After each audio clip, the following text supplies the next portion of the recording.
தீரம் டவுனு உங்களுக்கு தெரியும் இந்த இடம். தீரம் டவுன் பார்த்தீங்கன்னா மே பேங்கு பிஎஸ்என்லாம் இருக்குல்ல. ஓகே, அந்த பேங்கு பாலம் அப்படியே போனால் சுமைத்ரா போயிடலாம். இங்கே டவுன்லேருந்து வர பாதை. ஓகே, தீரம் டவுனு.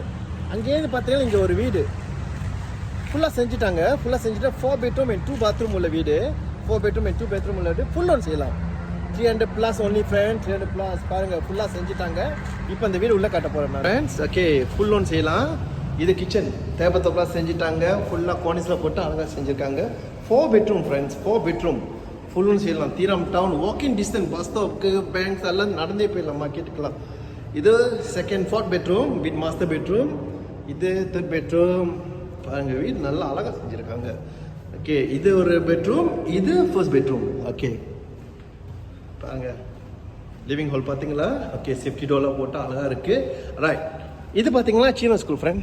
சீனோ ஸ்கூலுக்கு பின்னாடி தான் இருக்குது இந்த இடம். ஆனால் கேட் இல்லை, ஓப்பனான இடம். ஓகே, 300+ நல்ல லொக்கேஷன். யார் இந்த மாதிரி ஒரு வித்தியாசமான வீடு எதிர்பார்க்குறவோ அவங்களுக்கு இது கன்சிடர் பண்ணலாம். பார்த்துட்டிங்களா ஃப்ரெண்ட்ஸ், இந்த வீடை பார்த்தீங்களா ஒரு வித்தியாசமாக. எனக்கு கேட் இல்லை. ஓகே, லிவிங் 5 அடி இவ்வளோ பஸ் தான். ஓகேயா, போச்சு இவ்வளோ பஸ் தான், காடி வெளியே போட்டுக்கலாம், அவ்வளோ தான். ரைட், இது சீனோ ஸ்கூலுக்கு பின்னாடி இருக்குது இந்த இடம். சரிங்களா, யாருக்கெல்லாம் இந்த வீடு கன்சிடர் பண்ணுறீங்களே எனக்கு பிஎம் பண்ணலாம். சரிங்களா, பை ஃப்ரெண்ட்.